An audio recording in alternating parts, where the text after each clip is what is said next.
Hi everyone, welcome to another Hatton's Model Railway SkillsCast session in which we're showing you some of the skills you can really easily pick up to enhance your model railways and build one of the many classic layouts that we see out there too.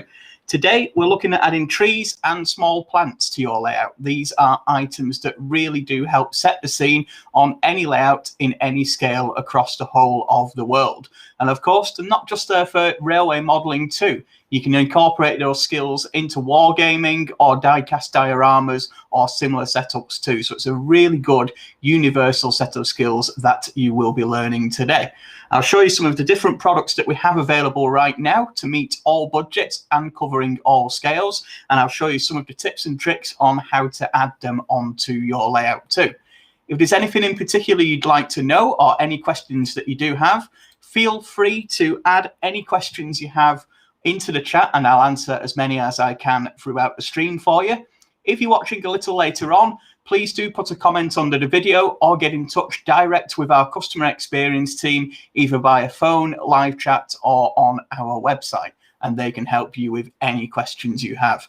If you want to see more of what I'm showing here today, I've got a link to all of these products on the link in the description there below. So feel free to head over and get the full information on prices and stock availability.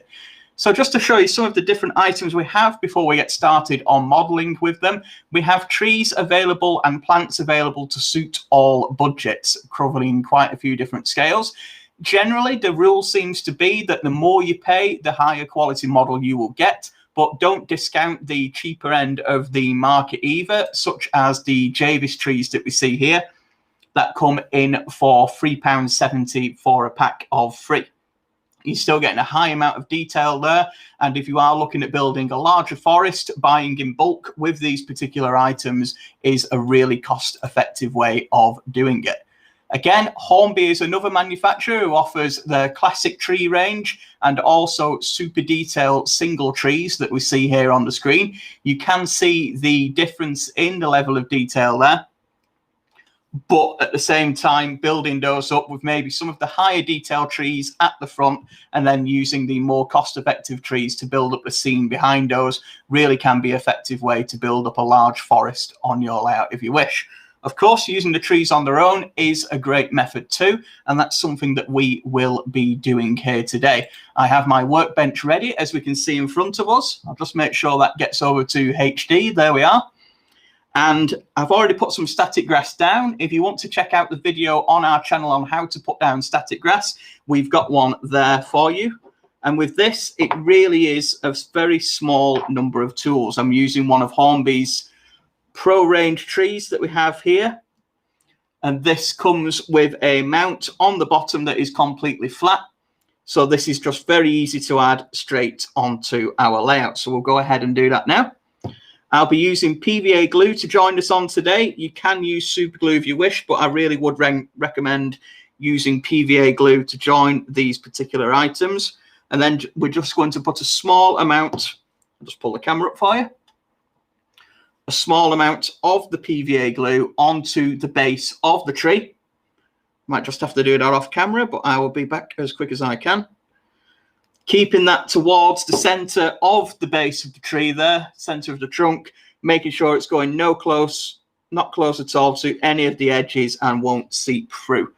So all we're doing then is pressing that firmly down where we want it on our layout. The PVA glue will dry clear too and will also help us put down any further static grass or any other items that we wish to add on there. Just making sure we're keeping pressure on that so it does take and stick to our layout. So although this is quite an open base at the moment with the trunk here, you can build up the static grass to head over this by putting down an extra layer of PVA. I'll just bring that a little closer there so you can see it up close and personal. So you can see the base of the trunk there is now taking to the bottom of our board. And I would then use some static grass to just build up around the base there, maybe a bit of soil scatter too. And if you're looking on skills how to do that, please do head over to our channel where you can find a video on that certain skill. So That's the really easy way of adding trees. Most of the trees that we sell do have those plastic bases on the bottom of them, from the Javis trees that we see here into the Woodland Scenics range too. And I'll just show you another one of those so you can see again just how easy it can be to add these onto your layout. These are from the Woodland Classics range of trees. And again, you get 3 packs in here for around £10. And these are one of the higher quality trees that we do sell. These come fully secure on a cardboard base. I'll just get those out. It's proving to be a little bit tricky. So you do have to just rip into the cardboard base there to remove those from that. So make sure you are ready to plant your trees when you are removing these. As you can see, some of the flock does come away from the trees there too, so it can get quite messy. So make sure you have a hoover or a vacuum cleaner to hand to clear up the various bits on your layout. But heading back over here, we have again the base on our tree that we're able to just add our adhesive there too, whether we're using PVA glue or super glue, or if you want a temporary addition, you can use our old friend grey or black tack, or blue tack as I have here currently, just to position these trees in place to make sure we've got them on the correct part of our layout. Again, just a temporary fix. It is quite tempting to leave that on permanently, but if you are affixing these permanently to your layout, I really would recommend gluing them down rather than using a tack adhesive as I have there. But if you're just positioning them temporarily to make sure the trees are located in the right place before permanently putting down, there's absolutely no issues with adding them on as we have done there today. So we've got some of the large trees on our layout now. We would start adding various things around the trunks of the trees, including small bushes and static grass and also some scatter, by putting down a small layer of PVA glue around the bottom of the tree and then affixing that on. But what about some of the more smaller specific plants? What about certain different items, maybe flowers or small bushes, or indeed things like sunflowers too? Then that is something we can offer you also. We have the range of Tasma products, which are available again by having a closer look there at the description. These are some really high quality but very minute different items that we have available, covering many different types of fruit tree, fruit bush, vegetables, and smaller flowers too. These come in packets such as this particular packet being the daffodils that we see here. And these also are really easy to insert onto your layout. They need a little bit more work, but at the same time, not too much. And it is skills we have used before on our SkillsCast sessions too. So these should be really easy for you to follow. I'll just show you some of those in a closer little bit of detail. We have the tulips that you can see there, again located in their foam packaging just to make sure they arrive intact. You get a packet of 44 there, and these come in from anywhere between around £6 to around £11 for the packs, which is, it may seem expensive at first for some flowers, but you can see the high quality and the level of detail included in these particular models that are hand painted. I'll give you a close-up there of the daffodils we've just seen on the screen too, which I have ready. And these do range up then to some larger plants, such as the hibiscus plants that we see here, the flowering bushes, again in several different colours. One last one to show you is the sunflowers too. If you're making an agricultural scene or an allotment or a garden, you can enhance these on. And you'll see that just sticking through the foam here, you can see the rod heading down into the foam, which is how these attach to your layout. And that is something we will be doing with this packet of primroses that we see here. So we'll get these onto your layout. So I'll just get those opened up for you. They come in the cardboard case, as we see here, and just tearing the back of that will allow us to open those and get out some of our plants. Now be careful when handling these, as they are very, very delicate indeed. And once I've got them out of the packet, I am going to be using a small set of tweezers for those. It's up to you if you want to use a set of tweezers. I would recommend it for this purpose. But as you can see, I've got these ready here now. I'll bring them a little closer for you so you can get a closer look. So you can see just at the bottom there, they have got a small metal piece of wire, which is very sturdy indeed for the size, but is also used for attaching them to the layout. I'll just put them a little bit more on the side so you can see that coming out of the bottom of the plant there. And then to locate these in your layout, we get our pin vise. We get a pin vise that is just about the right size for our different items, and then we can drill this down. You can do this into a patch where you've applied your static grass if you wish, or you can do it into a separate hole, which you can just about see at the bottom of my finger there. If you're working with MDF, as I am doing here, just bear in mind you're better off being in an enclosed space, and make sure your static grass has dried long before you're drilling in. Otherwise, the grains of wood dust from the MDF that you see here will join into the super glue and make everything look quite unsavory. So I'm just going to blow that away to give us a bit more clear space. Bring in our trusty little bit of spare plastic, and for this we are going to be using super glue rather than PVA. You'll find this is a more permanent bond that we do need here today.